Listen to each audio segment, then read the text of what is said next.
Iniciamos a gravação. E aí, pessoal, qual é a principal diferença entre borda e núcleo? Quem lembra? A borda são onde ficam os computadores, os como é que chama?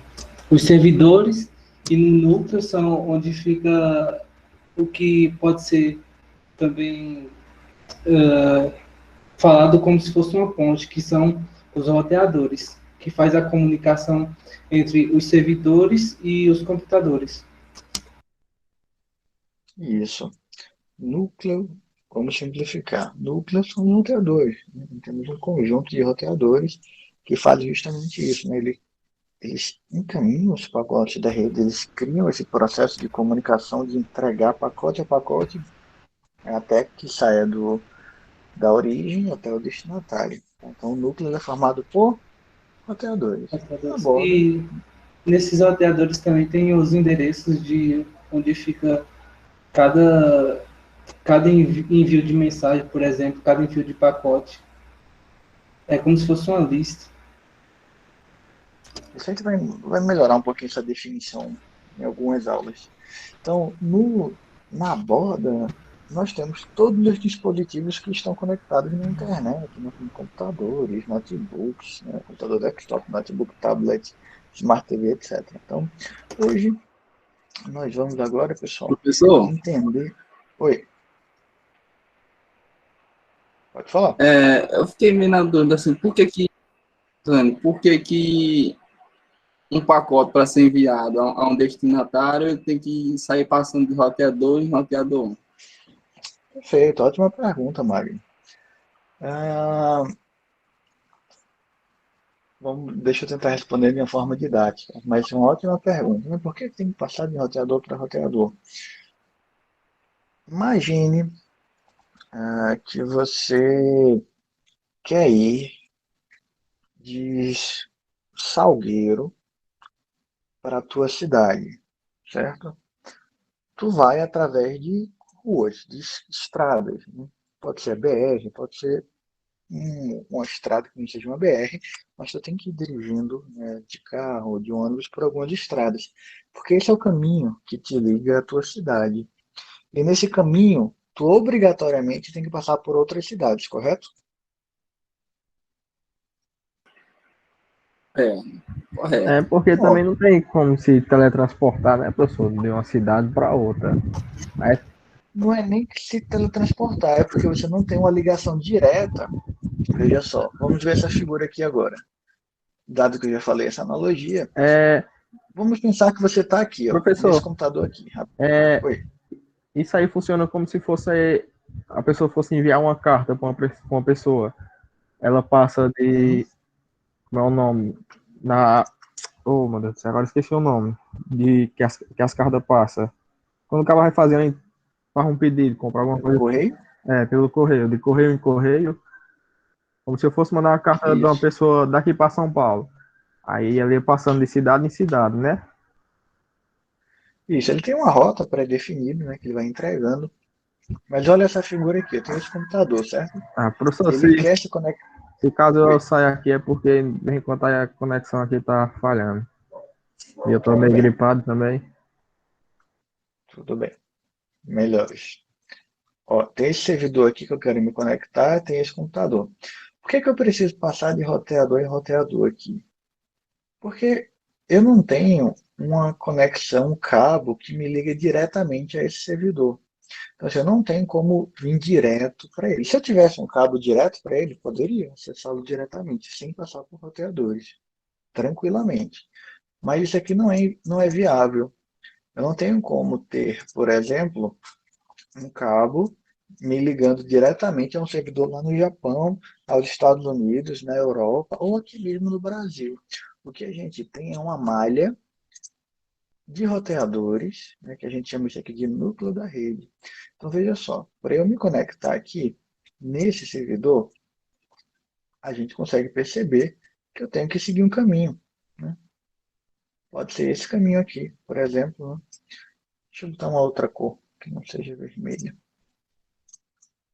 para ficar mais destacado aqui.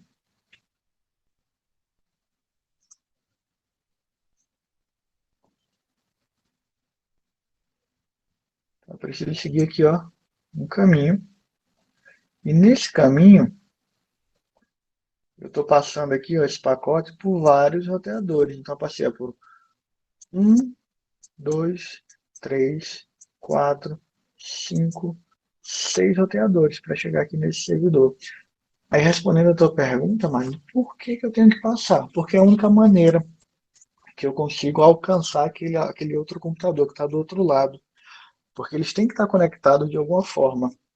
E o que me conecta é essa rede, formada por vários roteadores, que a gente chama de internet, que é uma rede bem mais complexa do que essa figura, onde eu tenho assim, um conjunto de roteadores conectados entre si. Então, perceba que se eu tivesse um servidor aqui, nesse outro ponto, então esse aqui, eu poderia acessá-lo passando por menos roteadores, mas mesmo assim eu precisaria passar, nesse caso, por 4 roteadores, até chegar nesse servidor. Por quê? Os roteadores e os enlaces, né, essa linha vermelha que está conectando os roteadores, eles atuam como se fosse uma estrada. Eles precisam, ele precisa passar por esse caminho até chegar no servidor. E esses são os caminhos existentes. Deu para entender?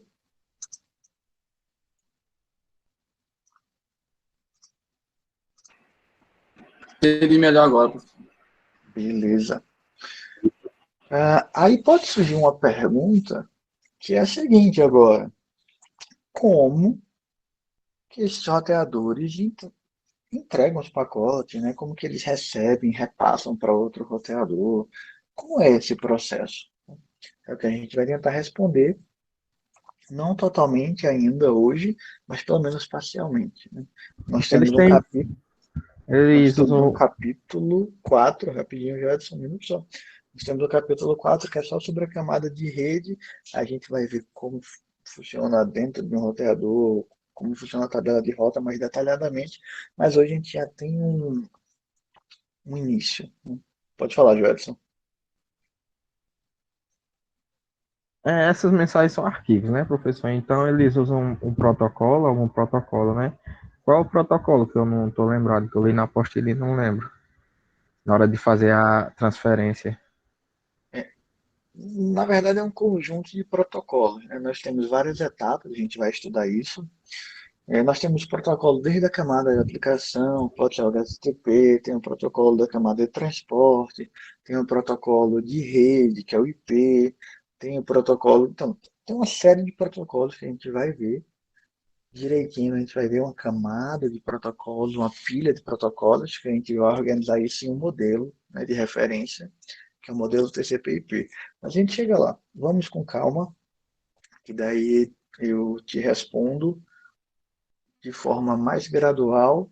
Nos próximos slides a gente consegue ver mais alguns protocolos, e daí vai começar a clarear um pouquinho, tá? Porque não é um protocolo apenas, é um conjunto, tá?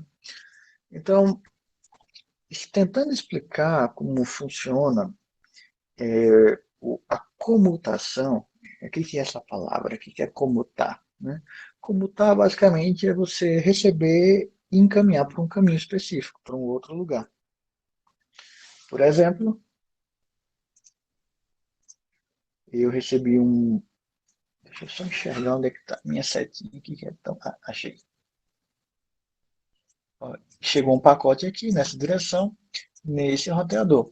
Então ele tem que decidir se o pacote vai sair por aqui ou por aqui, né? Por esse roteador que está aqui embaixo.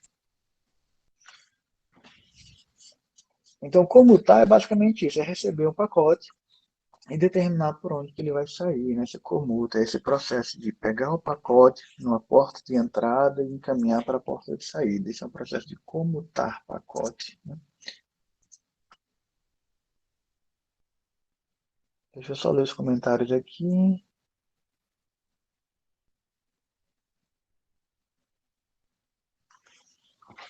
Ah, mais ou menos, Neto. A primeira frase está certa, estabelece um circuito virtual dedicado, mas a segunda não está tão correta. Eu vou explicar o porquê. Então, hoje a gente vai ver um conceito que a gente chama de comutação por circuito e comutação por pacote. São duas formas de entregar que o núcleo tem de entregar pacotes. A comutação por circuito, pessoal, acontece na rede de telefonia.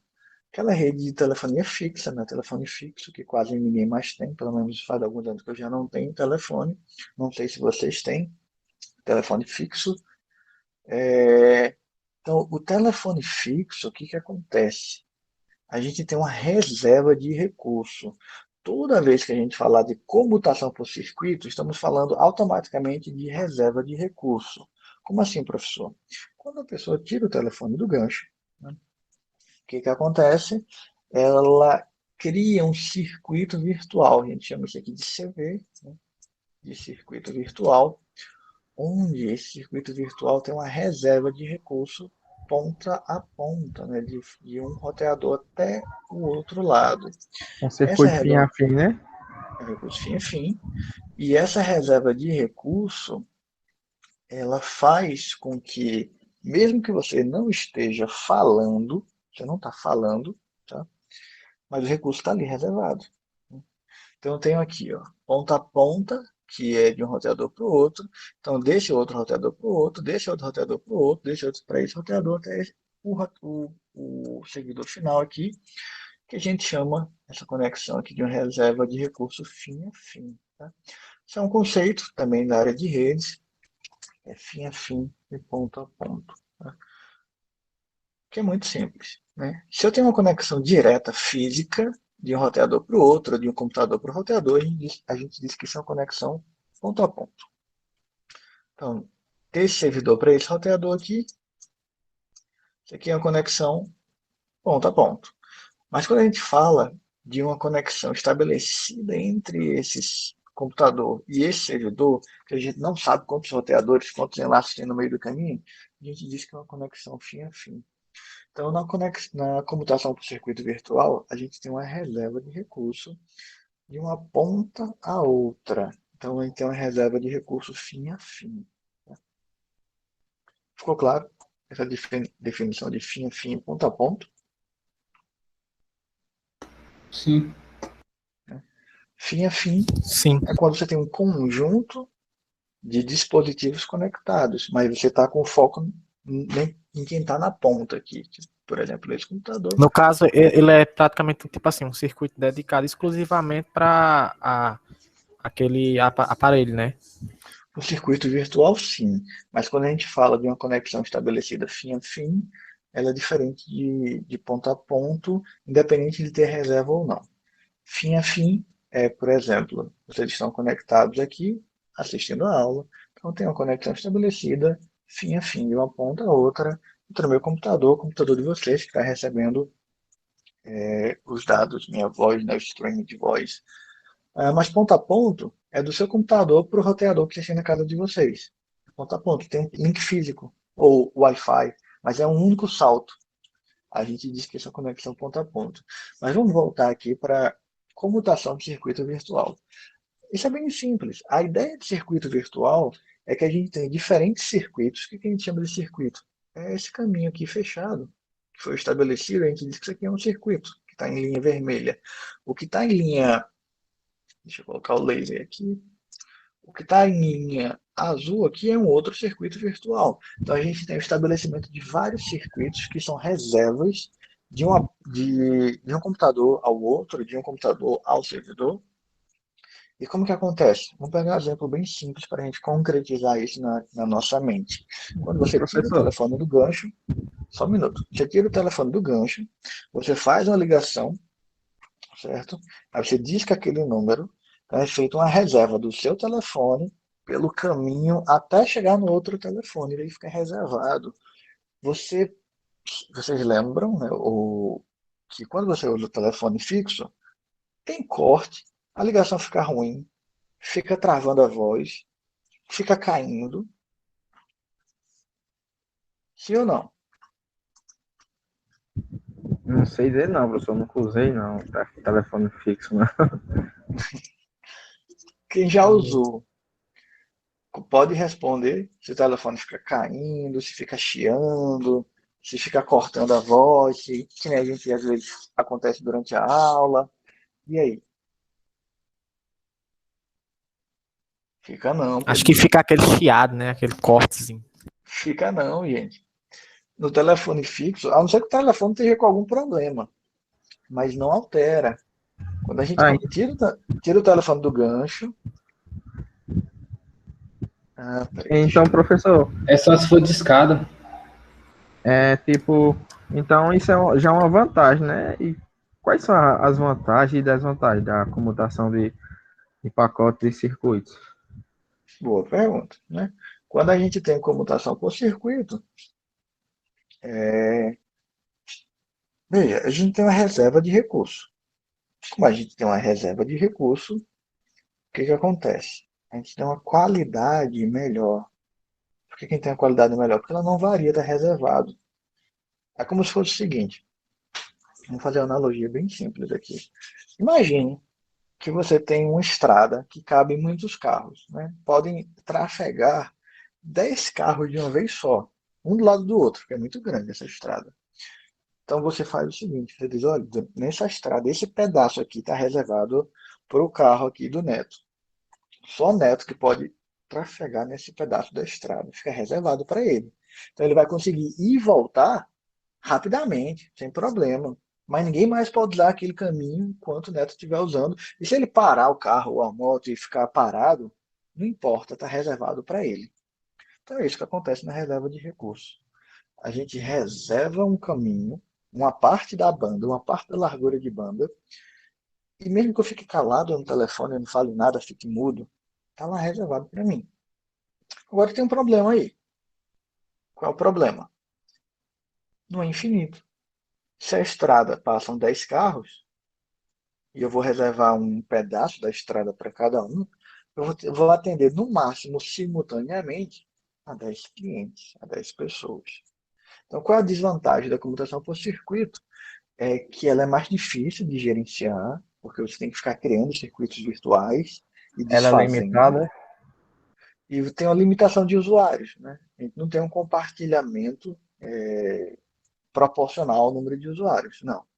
Por exemplo, antigamente, quando você tinha o telefone fixo, assim, era muito comum todo mundo usar, o celular era muito caro.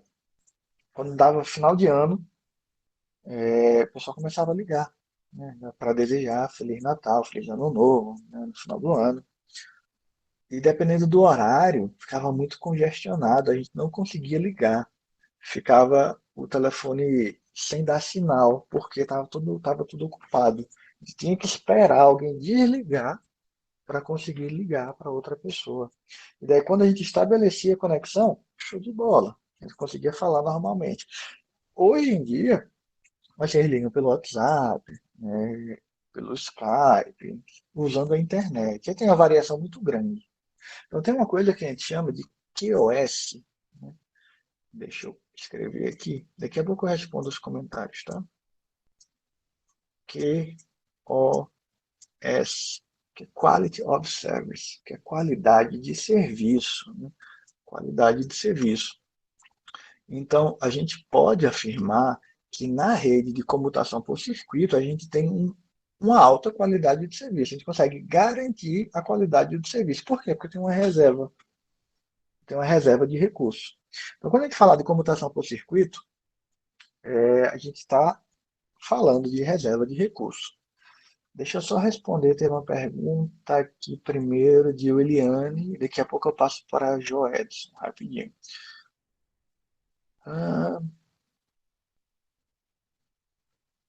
Sim, se você tem uma antena se comunicando diretamente com a outra antena, é uma conexão ponto a ponto, de uma antena para outra. Isso é uma conexão ponto a ponto. E a antena que está recebendo para o roteador receptor final pode dizer que tem uma conexão fim a fim. Por exemplo, dessa antena para o computador que está acessando a internet, é uma conexão fim a fim, porque tem mais saltos nesse caminho, e você não sabe quais são esses saltos, você sabe que tem, mas você sabe que eles estão conectados de alguma forma. Como tem mais coisa, mais de 2 dispositivos conectados, a gente diz que é uma conexão fim a fim. Joedson, pode falar. E depois eu volto para a tua pergunta, Leonardo, também.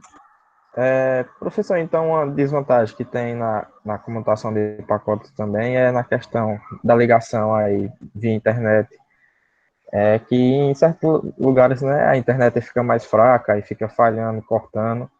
Já na de comutação de circuitos, que é no caso do fixo aí, que o professor estava falando, não vai acontecer isso. Vai ser uma comunicação limpa, né? Isso, exatamente. Na internet, pessoal, a gente diz que é uma rede de melhor esforço. Ela faz o que ela pode. Ela vai entregar, vai tentar entregar o pacote. Mas se ficar muito congestionado, o roteador ficou sobrecarregado, o que vai acontecer? O pacote ele é descartado e ela não vai avisar que descartou o pacote.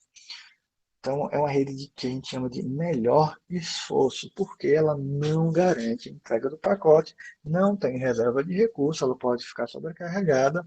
E a gente vai entender esse mecanismo do porquê que a internet descarta pacotes, porque que ela é uma rede não confiável e como que ela funciona. Se ela é uma rede não confiável, que descarta pacote, que não retransmite, que no caso o núcleo ele é não confiável, como que ela funciona? Como que a gente está conversando agora? Como que a gente está tendo aula pela internet com uma qualidade boa?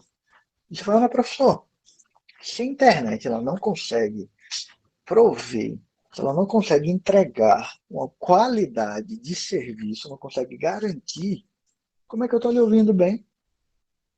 Como é que está tudo ok aqui na aula? É uma pergunta que vocês poderiam fazer, né?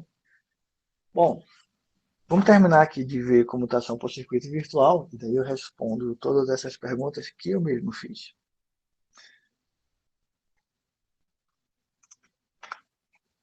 Então, a palavra-chave de quando a gente fala comutação por circuito é reserva de recursos, né? A gente reserva recurso fim a fim. E aí eu consigo garantir uma boa qualidade de serviço.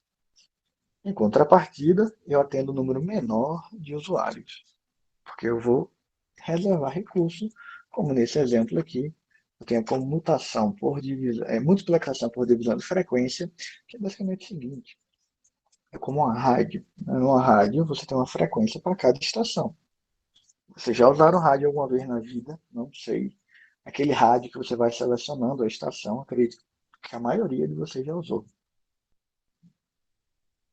Sim ou não? Sim, já usei. É um tempinho, mas já Sim. usei. Pronto. Eu também Então já. você vai, então você vê que tem uma estação ali, né? E você vai colocando o pontinho na estação que você quer, ou vai digitando, às vezes é digitar o raio, daí você coloca naquela estação. Ali tem uma divisão por frequência. Uma estação pode transmitir naquela frequência. Para quê? Para que não pegue o espaço da outra, né? Que sintoniza naquela estação. Então veja que ali você tem um espectro de frequência que foi dividido entre estações de rádio. Então, multiplexação por divisão de frequência é a mesma coisa. Para trafegar dados, né? A gente pega um enlace que trabalha numa faixa de frequência, a gente quebra essas frequências e dá pedaços daquele enlace para o pessoal transferir dados. De uma forma bem simples. É como se meu enlace ele tivesse aqui 10 megabits por segundo, esse meu exemplo hipotético aqui, e eu dividisse, desse 2,5 para cada usuário, 2 megabits por segundo para cada usuário. Por quê? Porque eu dividi em 4 faixas de frequência. Se o enlace total tem 10, né? Se eu dividir em 4 faixas de frequência, eu vou ter 2,5. Se minha capacidade para transmitir nesse enlace, né, com o espectro de frequência que eu tenho, eu consigo transmitir 10 megabits no total. Se eu divido em 4 faixas de frequência, eu vou dividir 2,5 para cada usuário. Ou seja, nesse exemplo aqui, cada usuário vai conseguir usar 2 megas e meio de forma paralela, independente um do outro. É como se fosse aquela estrada que foi reservada, né, só para um usuário. Mas aí ele fica limitado àquele espaço. Ele só pode transmitir 2 megas e meio, né? E se ele não estiver usando, está lá reservado para ele, não importa. E se chegar um quinto usuário, vai ter que ficar esperando alguém sair, alguém liberar essa faixa de frequência aqui, ou alguma outra, né, para outra pessoa utilizar. Ou seja, nesse caso aqui, eu poderia atender no máximo a 4 usuários de forma simultânea. Então, essa é uma das desvantagens da computação por circuito, porque eu tenho um limite de usuários. Agora só, mas se tem o limite de usuários e o telefone funciona tão bem, com tanta gente ligando ao mesmo tempo, não são apenas 4 usuários. Como é que o telefone funciona? É Porque no porque tem vários telefone, circuitos. não é que ele tem vários circuitos, ele pode criar vários circuitos, mas é porque ele prevê já que pode ter assim centenas ou milhares de circuitos virtuais sendo criados ao mesmo tempo. E nem todo mundo liga o telefone ao mesmo tempo, nem todo mundo vai estabelecer uma ligação na mesma hora. Se todo mundo que tiver um telefone, tirar o telefone do gancho para ligar para alguém na mesma hora, aí trava, alguém não vai conseguir ligar. Né? Então, o que acontece na rede de telefonia fixa é que ele já prevê uma carga de usuários, um pico naquela região, e daí ele consegue, ele se programa para lidar com aquele pico, né? Daí todo mundo consegue utilizar sem ninguém ficar prejudicado. Deixa eu ver aqui as perguntas. Porque, na verdade, deixa eu responder primeiro a Magno, peraí, que foi que perguntou primeiro. Se dois dispositivos A e B estão conectados a uma rede Wi-Fi.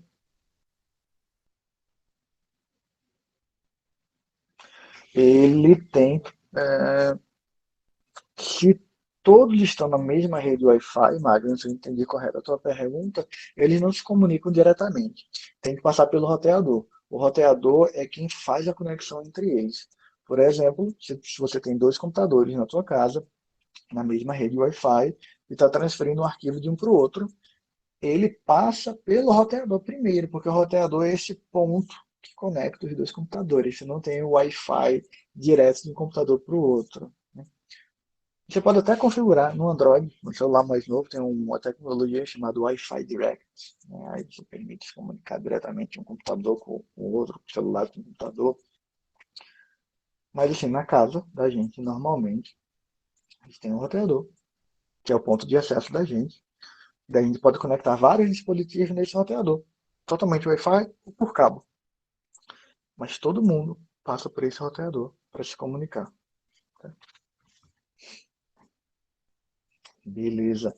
Então, Iliane perguntou por que a gente usa essa faixa com limites. Porque a gente precisa fazer uma reserva. E quando a gente faz essa reserva, geralmente a gente precisa definir um limite. Por quê? Porque é assim que funciona a computação por circuito. A gente tem que ter uma reserva de recursos. A gente precisa dizer qual é esse limite. E, geralmente, quando a gente utiliza computação por circuito, é em uma aplicação específica, tipo telefone. A gente não tem uma variação de banda, a gente precisa de uma reserva mínima, geralmente 64 kilobytes por segundo, para trafegar voz, e daí é suficiente. Então a gente sempre recebe a mesma quantidade, né? Isso é um facilitador. E tem uma coisa interessante, né? Na telefonia fixa, vocês imaginam o que tem na borda da telefonia fixa? Quem pode me responder? O que tem na borda? Servidores? Da telefonia fixa? O que tem na casa de vocês? Não tem servidor. Aí, telefonia fixa na borda vai ter o telefone na borda. Né? Tem o telefone na borda. Que daí do outro lado vai ter o outro telefone que vai atender. Né? Então o núcleo, a telefonia fixa, basicamente são computadores, né? Terminais que vão conectar, né, um telefone ao outro. Tá? O telefone, vocês acham que é um dispositivo com muita capacidade de processamento, muita memória, muito espaço de armazenamento? O que vocês acham? Comparado ao computador? Não. Não, comparado ao computador, não. Pois é, aí vê que interessante, né? Na computação por Como é a circuito, pergunta, professor?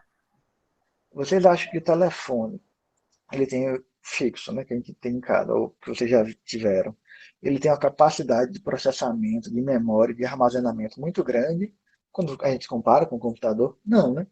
Ele é muito mais simples. Não. é um dispositivo assim, muito Mas, mais. Pode falar. mas ele não pode ser considerado um computador, não.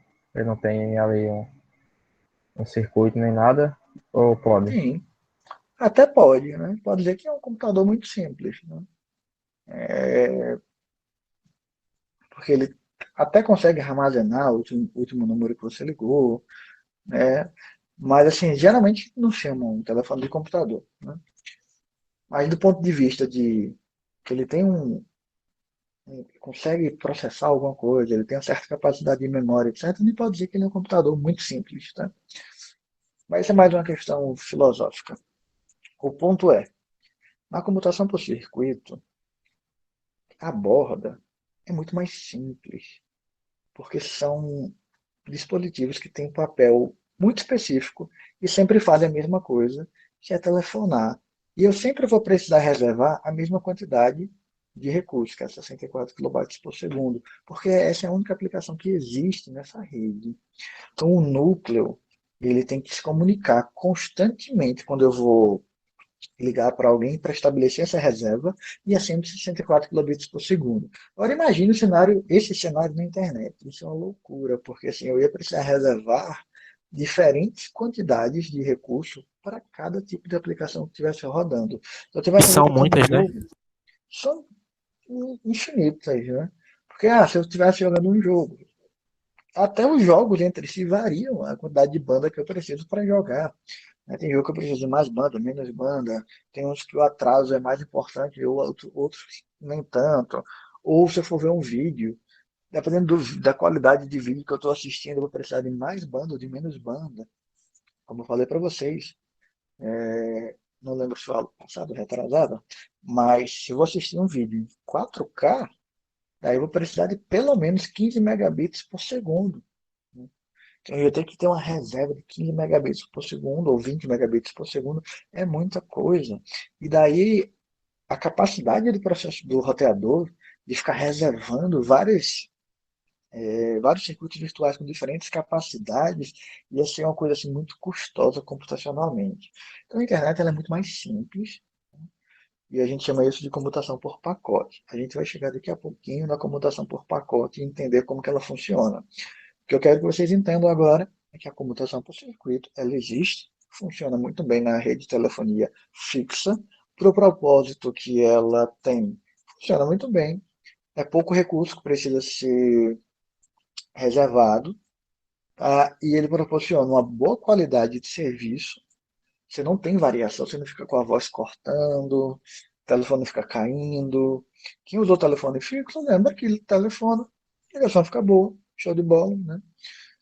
Às vezes, até no próprio celular, que usam um sistema semelhante, às vezes eu estou falando com alguém por WhatsApp e a ligação fica caindo, fica conectando, ou fica picotando. Eu falei, não, peraí, deixa eu ligar normal, pelo telefone, pela rede de telefonia móvel, né, que vai estar melhor, com certeza. Né?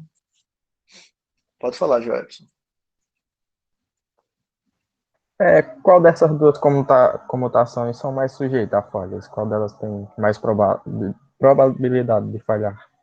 Computação por pacote, né, sem dúvida. Quando a gente fala de falha, é de ter algum erro, de ter alguma perda de pacote, né? Mas vamos focar aqui agora na computação por circuito, por enquanto, né? Então veja só que na computação por circuito nós temos duas formas de fazer a computação, tá? A primeira seria por multiplexação por divisão de frequência, que eu já falei para vocês. A segunda forma seria multiplexação por divisão de tempo. Como assim, professor, por tempo? Vocês devem ter estudado em sistemas operacionais, ou em introdução à computação, ou em arquitetura de computadores, que o processador, ele processa, vamos supor que eu tenho um único núcleo. Então, o que ele faz? Ele faz uma divisão por tempo do uso do processador. Lembram disso? Estudaram isso? Sim. Sim. Tem até a parte da fila de espera que tem aí em redes também. Cada processo vai ter um determinado tempozinho para poder estar sendo executado. Por isso que, tipo, às vezes a Isso. pessoa pensa que o Windows executa múltiplas tarefas ao mesmo tempo, mas não, ele tá dedicando a cada tarefa que está sendo executada um pouquinho do tempo de processo dele. Exatamente. Pois é exatamente isso que acontece aqui quando a gente fala de multiplexação por divisão de tempo. A gente dá uma fatia de tempo para o usuário usar o enlace inteiro. O cara usa o enlace inteiro, mas aí depois ele perde o acesso ao enlace e outra pessoa usa, outro usuário.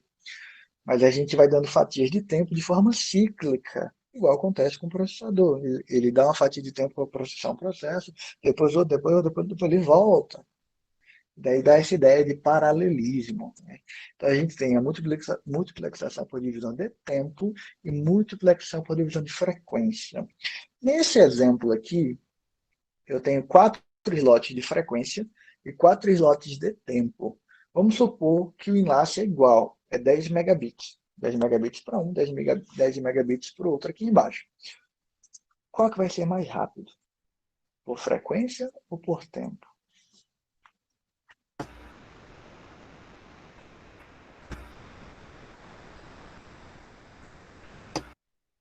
Acho que por tempo, por ele estar tirando um pouco do processo para cada enlace. Vamos ver aqui, ó. Vamos supor que esse meu enlace seja de 10 megabits por segundo, certo, pessoal? Eu quero transferir 40 megabits, certo? Beleza? Certo. Sim. Não, deixa eu simplificar mais ainda. Eu quero transferir 10 megabits. Vamos fazer mais fácil ainda. 10 megabits. Se eu vou dividir aqui, ó, vamos supor que é Neto, que está aqui transferindo aqui, tá? Ele reservou isso aqui para ele. Como eu dividi em 4, ele vai ter uma largura de banda aqui de quanto? 2,5. 2,5. O que isso aqui é uma taxa, né? Megabits por segundo. No final das contas, ele vai demorar quanto tempo aqui para transferir esses 10 megas? Quantos segundos? E aí? 4. 4 segundos. Muito bem. Por quê? Se a velocidade dele é 2,5, né? Eu divido 10 por 2,5 vai dar 4. 4 segundos. Ah, se eu tivesse um outro usuário aqui embaixo, tipo o Joedson está aqui. Mesma coisa, ia ser 4 segundos. Por quê? Porque ele só ia ter 2,5. Ou o Leonardo aqui em cima. Tanto faz, né? 4 segundos. Ah, então Por se quê? Porque fosse os 4 ao mesmo tempo, os 4 ia demorar 4 segundos. se todo mundo fosse transmitir 10 megas, sim. Se todo mundo fosse transmitir 10 megas, ia ser 4 segundos. Certo? Então, nesse exemplo aqui, deu 4 segundos. Beleza? Todo mundo entendeu aqui, porque é 4 segundos, claro. Sim. Posso passar? Explica de Então, novo, vou aqui. professor. Faz um Isso mesmo. cálculo aí. Veja só. Eu só dividi aqui, ó, 10, que é quantos eu quero enviar, pela minha taxa, que é 2,5. Eu quero transmitir 10 por 2,5. Tem um ponto aqui, tá? Vai dar 4 segundos, né?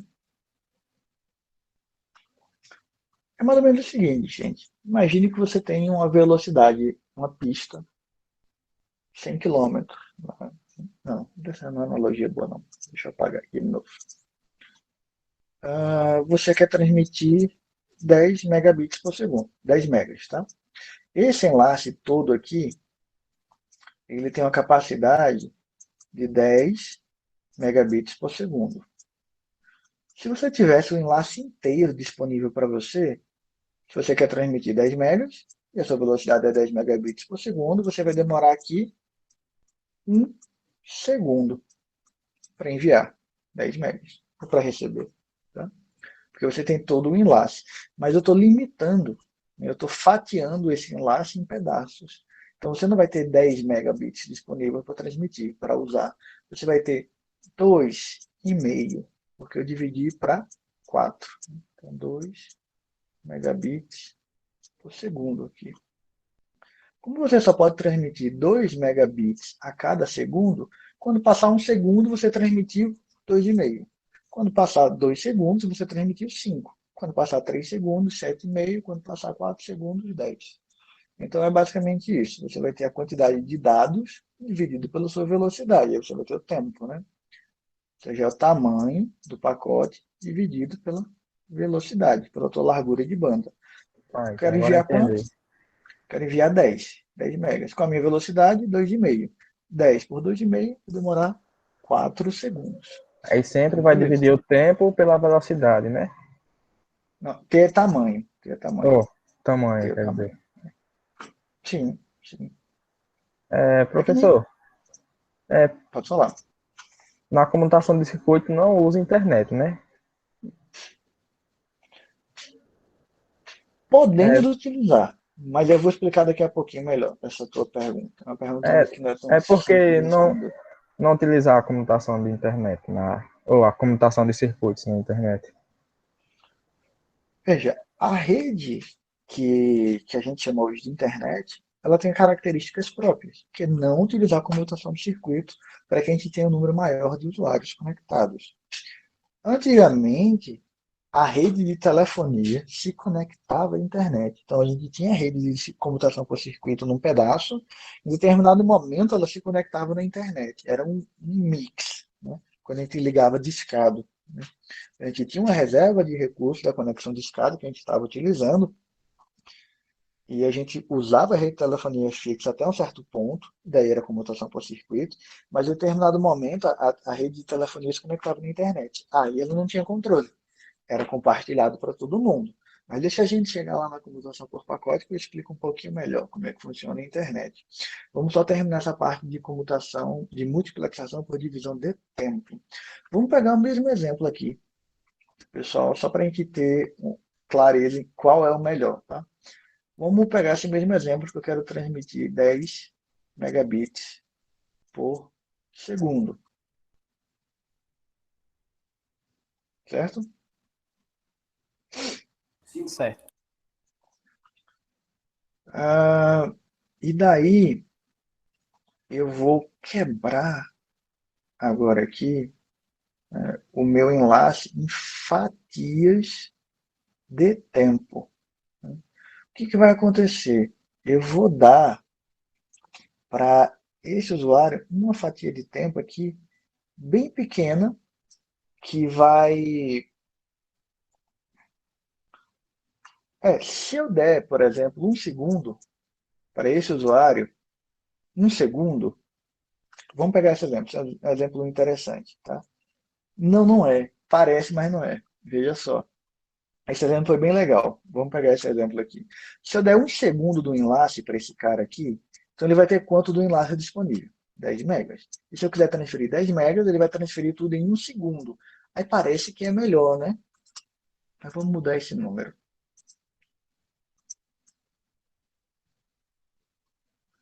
Vamos mudar esse número. Vamos supor aqui no exemplo anterior, no FDM, que eu quero transmitir 40 megabits, 40 megas, certo? Beleza? 40 megas, tranquilo? Tranquilo. Tranquilo. Qual a velocidade do meu enlace? 10 megabits por segundo, ok? Ok. Eu vou dividir para 4, então aqui, ó, esse usuário vai ter quanto? 2,5, né? 2 Isso. megabits. Quanto é que vai demorar para ele transmitir? Ai, ficou uma gambiarra muito grande. Quanto é que vai demorar para ele transmitir 40 megas? Esse cara que só tem 2,5 aqui de velocidade. Vai demorar quanto? 40, né? Dividido por 2,5. Vai demorar quantos aqui em segundos? De 16 15 a 20 segundos. segundos. 16 6 segundos. segundos. É isso? Isso. 40 por 2,5 dá 16. Agora vamos pensar aqui embaixo, nesse mesmo exemplo. É porque a gente pegou uma fatia de tempo muito grande, que foi de um segundo. Vamos manter essa fatia de tempo aqui. Beleza? Vamos supor que esse azulzinho aqui, vamos pegar o exemplo anterior, Isso, Neto. Vou pegar novamente aqui. Vamos supor que seja Neto, só para ter um nome aqui. Tá? Então, durante 1 segundo, ele teve o enlace inteiro, né? Qual é a tua velocidade em 1 segundo, Neto? Teu limite que tu consegue transferir é quantos mega? Se o teu 10, enlace não? é de 10, né? Então, nessa fatia de tempo aqui, tu pegou e conseguiu ou baixar ou transmitir 10 megabits. Mas tu tem que transferir quanto? 40. 40. Aí, o que acontece? Ó, no tempo zero, né, nesse primeiro segundo aqui, de zero. Deixa eu só apagar aqui rapidinho. Olha que interessante, gente. O quadro faz uma falta nesse momento.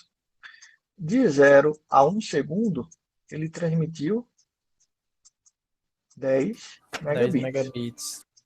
No tempo de 1 segundo a 2, Neto transmitiu quanto aqui?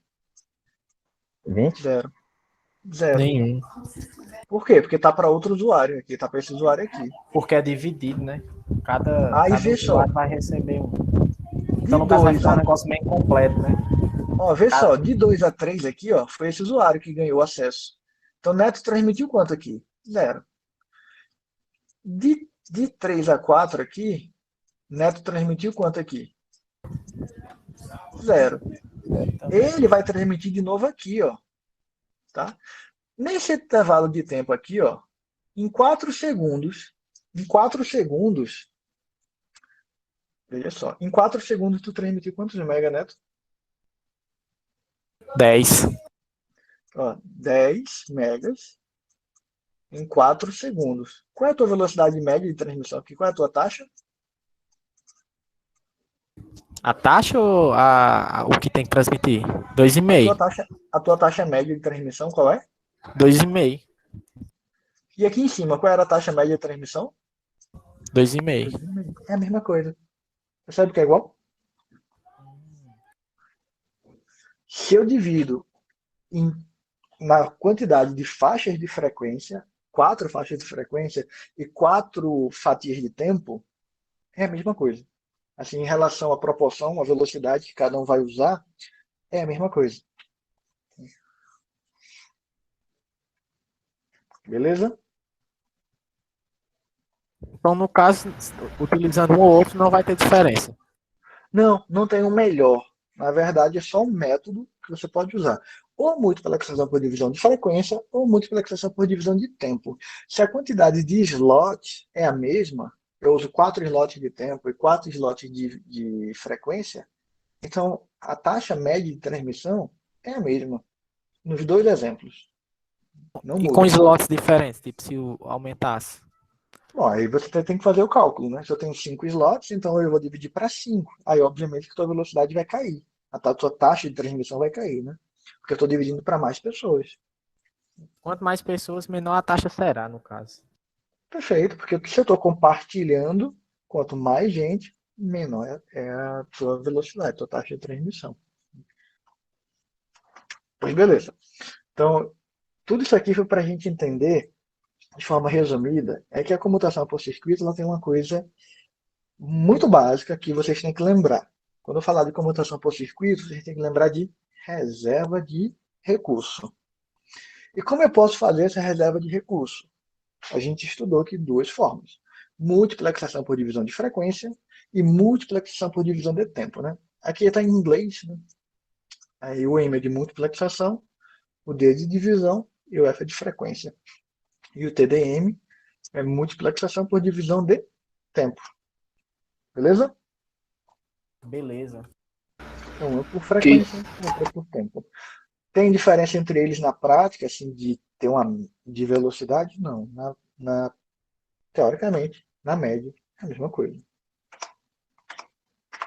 E aí a gente tem um exercício bem legal da gente resolver aqui, que é quanto tempo leva para enviar um arquivo de 640 mil bits do hospedeiro A para o hospedeiro B em uma rede de computação de circuito, sabendo que o enlace total, né, a capacidade total do enlace é de 1.536 megabits por segundo, que os slots, eu tenho 24 slots nesse caso, e eu estou usando TDM. Também se eu tivesse 24 slots usando FDM, ia ser a mesma coisa, né? E que eu demoro 500 milissegundos para estabelecer um circuito. O que é esses 500 milissegundos? Eu não vou tirar o telefone do gancho para ligar, não tem que reservar o recurso de uma ponta a outra. Então tem um tempo para eu estabelecer aquele circuito, é o tempo para eu reservar aquele recurso. Então eu demoro 500 milissegundos para estabelecer o circuito. Então ele quer saber o tempo total para eu transmitir esses bits do hospedeiro A para o hospedeiro B. Bom, eu não cobro cálculo na prova, porque geralmente os alunos têm muita dificuldade e a gente tem muito assunto para ver. Mas aí esse exercício ele está resolvido no livro do Kurose, ele resolve no capítulo 1, passo a passo, bem explicadinho, tá? Eu vou dar uma explicação bem rápida, dar algumas dicas aqui. Parece um exercício bem complicado, mas ele é bem simples, tá? Eu vou transformar isso aqui em kilobits, só para facilitar. Então eu quero transferir 640 kilobits. Deu um errinho aqui no mouse. Deu de novo, peraí.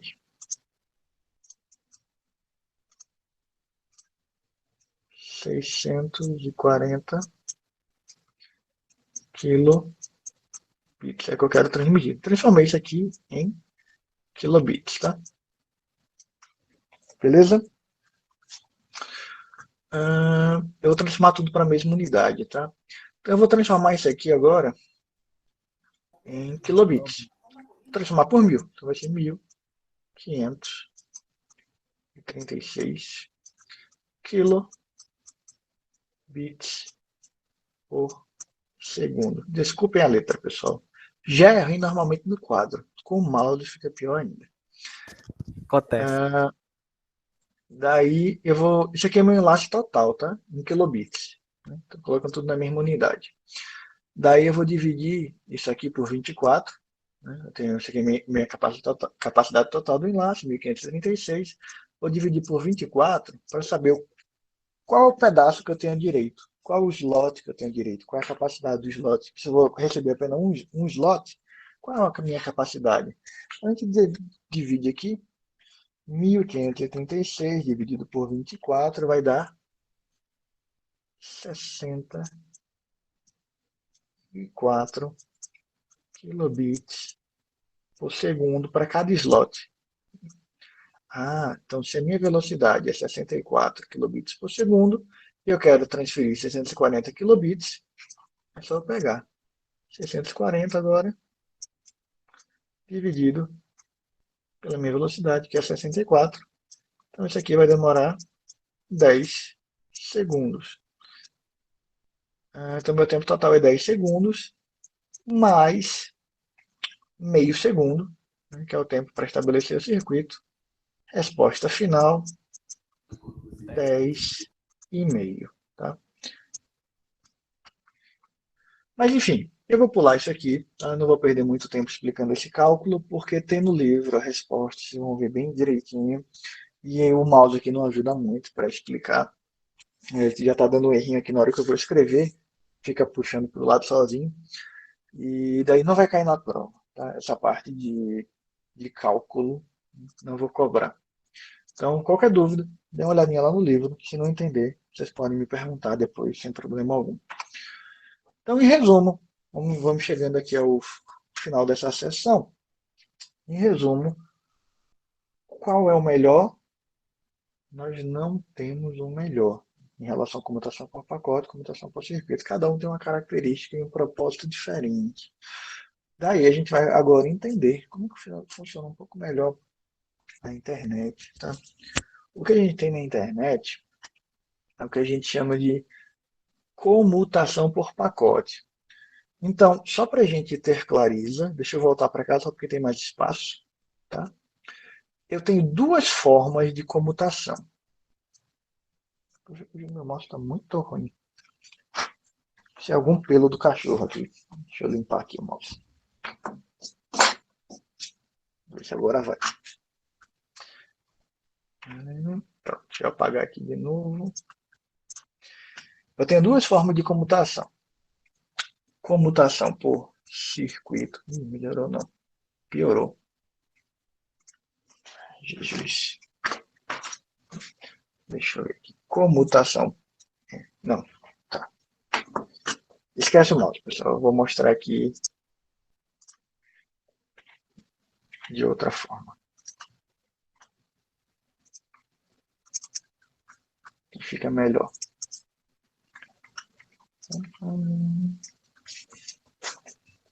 Pronto. Eu tenho agora comutação, tá? Eu tenho duas formas de realizar comutação, só para vocês entenderem e memorizarem melhor.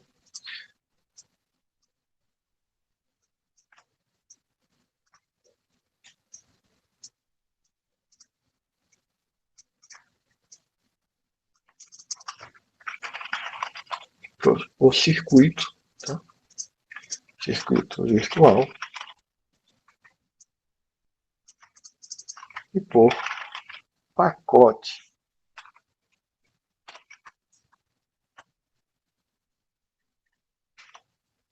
Certo? Na comutação por circuito virtual, eu tenho duas formas de fazer.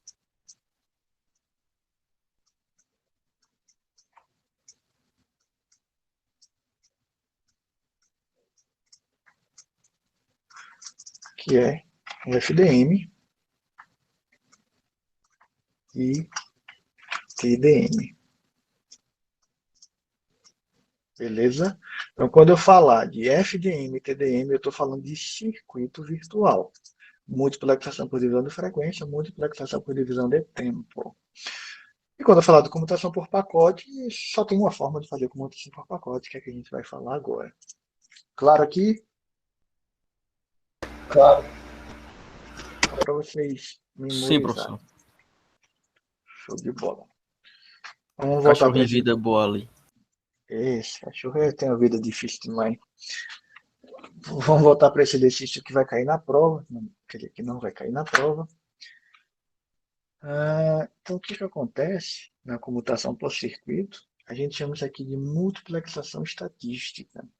É uma terra extremamente democrática, digamos assim. Tem vários pacotes aqui concorrendo entre si, né? Chegou um pacote azul, chegou um pacote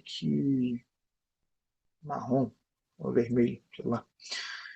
O que chegou primeiro vai ser o primeiro a ser encaminhado. É uma fila, é uma ordem que a gente chama de FIFO. Isso aqui é um termo bem comum em computação. FIFO. É uma fila do tipo FIFO. First in, first out. Primeiro a entrar, primeiro a sair. Então, a gente diz que o roteador ele funciona com a fila do tipo FIFO. First in, first out. Primeiro, F de first, in de entrada, first out. Primeiro a entrar, primeiro a sair. É basicamente o seguinte: se esse cara chegou aqui primeiro, ele vai ser o primeiro a ser encaminhado. Né? Então, o que acontece na internet? A forma que ela funciona é fantástica. Como vocês viram no vídeo de história da internet, a DARPA, com um conjunto de universidades nos Estados Unidos, começou a criar essa rede inicialmente. E a internet ele foi pensada para ser redundante, para caso um roteador falhe, você tem outro roteador, e que o núcleo ele tem um papel muito específico só de encaminhar pacotes. O roteador, deixa eu voltar aqui para essa figura. Na internet, esse roteador ele funciona como posto de piranga. No comercial, obviamente, tá? Não é o Paulo Guedes, não, tá? É o posto Ipiranga do posto, quando a gente fala assim, eu preciso ir até tal lugar. Como que eu chego em tal lugar? Aí ele fala, olha, eu não sei exatamente, mas tu pode ir até outro lugar ali, até outro posto lá na frente, tu pode perguntar. E assim tu vai até chegar ao destino final. Isso quer dizer o seguinte, deixa eu só abrir as perguntas que eu acabei fechando aqui. Só um minuto. Deixa eu colocar no chat aqui. Ah,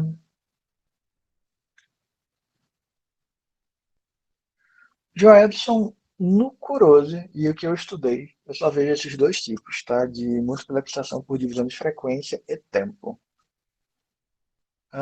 Não estão no Classroom ainda, esses slides, mas eu vou colocar, tá? Sem problemas.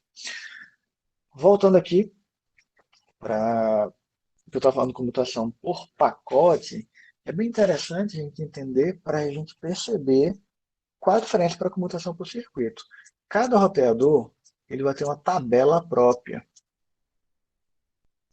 Ele vai ter uma tabela própria, dizendo assim, se o pacote chegou, ele vai ser encaminhado por tal porta. Se ele entrou aqui por tal porta, ou esse é o destino, então ele vai sair por tal porta. Imagine o correio. O correio sempre é uma ótima analogia. Vocês acham que o correio, eles ficam calculando a rota quando a carta chega? Chegou uma carta, pega o mapa fulano aí para a gente ver qual é o próximo centro de correio que a gente vai encaminhar essa carta. É assim que funciona? O que vocês acham? Não, acho que pelo código já tem todas as informações. Já Como é? deve vir pré-definida com as informações, né? Para poder ter o envio correto. Tipo assim, pessoal, chegou uma carta aqui, eu botei lá em Salgueiro, aí a pessoa recebeu, essa carta aqui vai para Petrolina. Aí ele fala, peraí, de Salgueiro para Petrolina, tem a BR-232, aí pega o mapa, vamos calcular quanto tempo eles vão fazer isso? Não, né? Já tem uma rota, já tem um padrão, então, assim, olha, se a carta é para Petrolina, qual é o padrão do correio aqui? Manda para Recife. Vocês acham que eles estão preocupados depois de saber de mandar para Recife, para onde Recife vai mandar? Jamais. Mandei para onde tinha que mandar. Eu sei, aqui no papel diz que chegou em Salgueiro, vai para Recife. Então, Recife que depois se vire. Depois Recife manda direto para Petrolina, tá, a carta. Mas, para Salgueiro, pouco importa. Ele sabe o próximo salto. Ele sabe para quem ele tem que mandar depois. O que eu quero dizer com isso aqui? Né? Olha para essa figura aqui nesse slide. Esse roteador, na internet, tá, gente? Basicamente, ele vai fazer o seguinte: ele recebeu um pacote que tem que ser encaminhado para esse servidor aqui embaixo, tá? Esse carinha aqui, ó. Então, ele recebeu, ele falou: tem que chegar nesse servidor. Eu não sei como é que chega lá, mas eu sei que esse roteador aqui sabe. Aí ele manda. Aí esse roteador que se vire. Chegou aqui, ele fala: peraí, para chegar nesse servidor, eu não posso mandar para esse. Mas esse cara aqui, ele sabe, então eu mando para ele. E assim vai. É como se você mandasse para o próximo roteador e o próximo roteador que se virasse. Você não sabe a rota inteira, mas você sabe o próximo salto. Então, cada roteador tem o que a gente chama de tabela de roteamento, tabela de rota, baseado no destino. Ele vai analisar, vai dizer, vou encaminhar esse pacote para tal porta, por tal enlace. Né? Em resumo, para a gente entender melhor, vamos pegar uma figura.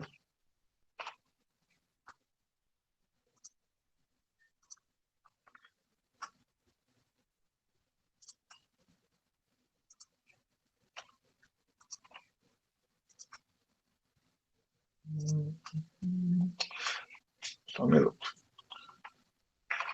Computador.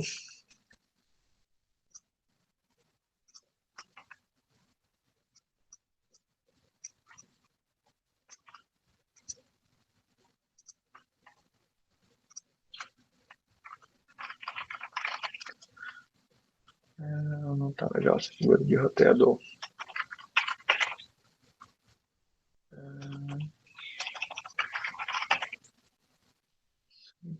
Não tem. Deixa eu pegar uma imagem aqui da internet.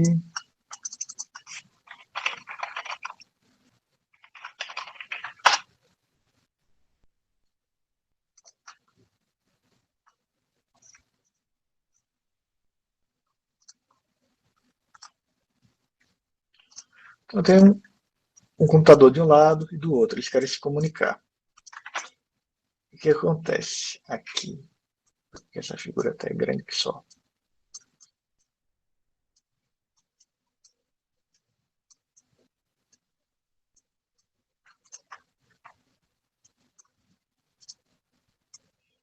Acho que agora vocês vão entender melhor vão fazer pipipi, entendi. Pelo menos eu espero.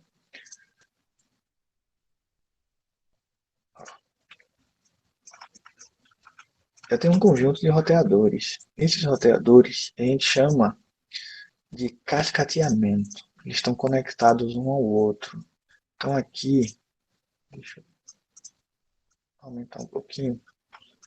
Eu tenho esse roteador que ele tem um enlace, é aquele cabinho azul. Eu vou até deixar esse aqui azul. Vou só aumentar um pouco a Então aí espessura. eles estão ligados um no outro, professor, no caso? Vamos fazer aqui. Esse computador ele tem que estar conectado aqui, vamos supor, a essa primeira porta aqui, ó. Então ele está conectado aqui, ó, nesse roteador. Esse roteador ele pode estar conectado por essa porta nesse outro roteador, certo? Que esse roteador aqui de baixo ele pode estar conectado por essa porta aqui, esse outro roteador nessa outra porta aqui. Tá? Esse computador aqui, não consigo escrever nele, não, vamos chamar isso aqui de computador A. Esse computador aqui B. Esse computador B está conectado aqui, ó, nessa outra porta, aqui, ó. O que é isso aqui, pessoal? É o cabo. E veja só que isso aqui é igual ao cabo de rede que vocês têm, ó, conectado aí no roteador de vocês. Sendo que esse roteador é um roteador que está no núcleo da rede, ele tem muitas portas, ele pode estar conectando aqui outro roteador nele ou um computador direto nele também. Tá? Então, percebam aqui que A, para chegar em B, ele vai passar por aqui, chegou nesse roteador, ele vai sair por essa porta, que vai chegar nesse outro roteador, que vai sair por essa porta aqui, que chega em B. Mas não necessariamente, né? Eu tenho só esse caminho. Né? Esse roteador ele poderia estar ligado em outro roteador, que poderia estar ligado. Professor, aí ocorre alguma verificação onde está conectado para poder chegar informação até o outro de A para B? Não ocorre uma verificação. O que ocorre é, a gente tem um endereço. Né? Você tem um endereço IP. Vamos lá, deixa eu montar aqui minha figurinha. Então A vai mandar um pacote e vai dizer assim, eu quero chegar em B. O endereço, hipoteticamente, seria o IP, né, nesse cenário. E o roteador faz, beleza. Para chegar nesse IP, eu não sei a rota completa, mas eu sei a porta de saída. Veja que ele poderia estar conectado aqui, tá? Em outro roteador. Mas aí, no caso, ele sabe a de saída, Isso. mas para a próxima Tá. ele sabe onde vai a porta, ou Não. então ele, quando chega Sabe, no outro roteador, ele vai procurar a porta que o fio o que está ele conectado. sabe, vou dizer agora, o que ele sabe é o seguinte, né? Esse cara A quer se conectar em B. Então ele vai mandar um pacote. Chegou aqui nesse roteador, ele vai ter uma tabela de rota.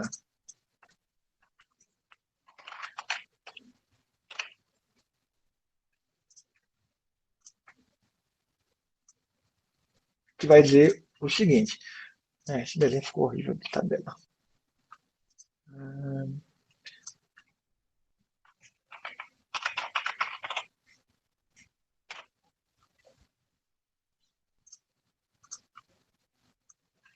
Ele vai ter aqui uma tabela de rota, tá, gente? Que ele vai ver o seguinte, peraí, eu tenho que chegar em B. Para chegar em B, ele vai sair por essa porta ou por essa porta. Vamos dar um nome para essa porta, né? Vamos dizer que seja a porta pela porta 10, pela porta 15 ou pela porta 19. Qual é a porta que ele vai ter que sair para chegar em B? Pela mais. Aqui tá mais perto, não? 10. Na verdade, não é nem a mais próxima. É o único caminho possível, né? Porque nem esse roteador de cima nem o de baixo estão conectados a B. Não Ele chega vai, no B. beleza. Mas Ele ele vai não saber o poderia seguinte. acontecer algum erro e ele acabar saindo em uma porta diferente e não achando o computador?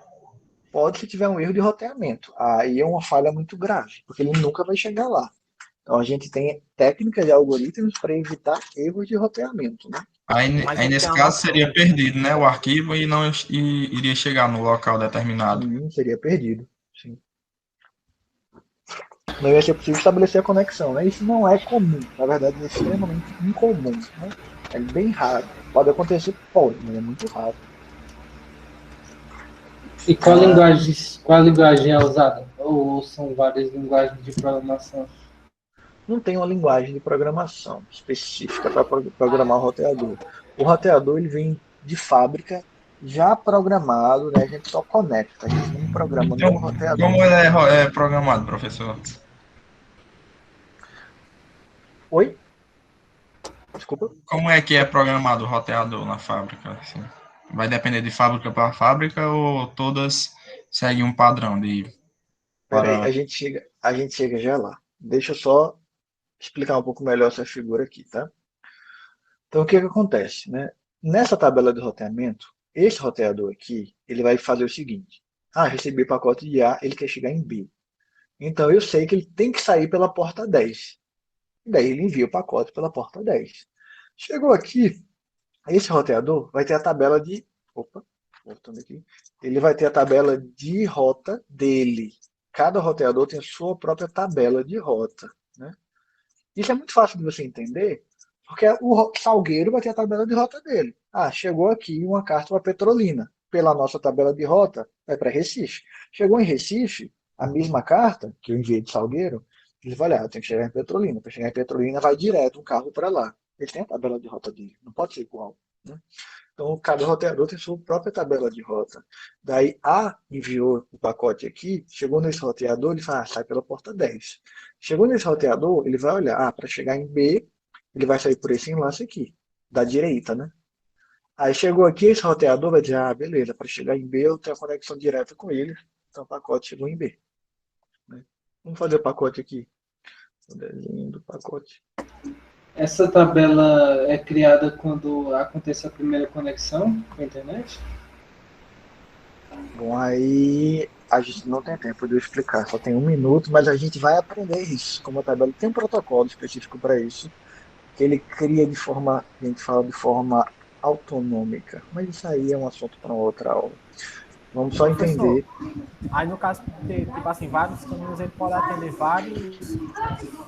vários usuários, né? Por isso que é mais adequado o uso da internet.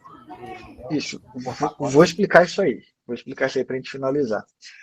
Aí esse pacote ele saiu daqui, aí ele encaminhou por essa porta de saída, aí ele vai dizer, opa, peraí, por aqui não vai, né? Ele tem que vir por essa porta aqui, e ele vem e chega em B aqui, né? Com essa animação aqui em tempo real, esse gráfico fantástico.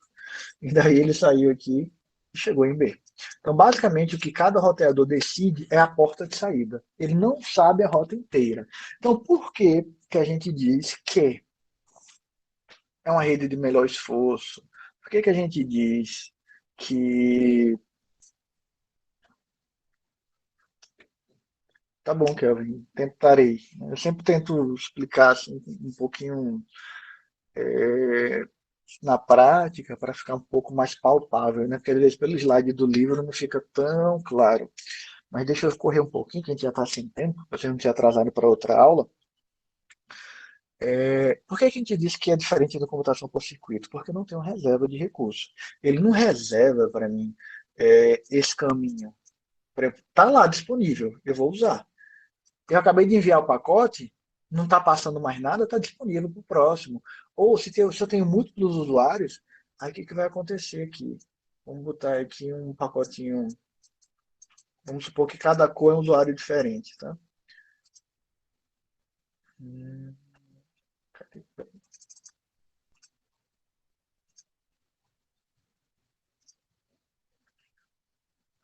Cadê a cor? Aqui. Vamos supor que cada pacotinho seja um usuário diferente. Aí eu tenho um conjunto de pacotes enfileirados, sendo enviados, né, de forma simultânea, um atrás do outro aqui, todo mundo utilizando o mesmo conjunto de enlace, né, ao mesmo tempo, e não tem essa reserva, né? Inclusive, o roteador ele pode ficar sobrecarregado. Se ele ficar sobrecarregado, ele começa a descartar pacote. Então, assim, é uma coisa bem democrática. Primeiro que chegou, o primeiro pacote que chegou é o primeiro que vai sair do roteador. A gente tem uma figura aqui no livro que tenta explicar isso aqui, né? Que é essa aqui, ó.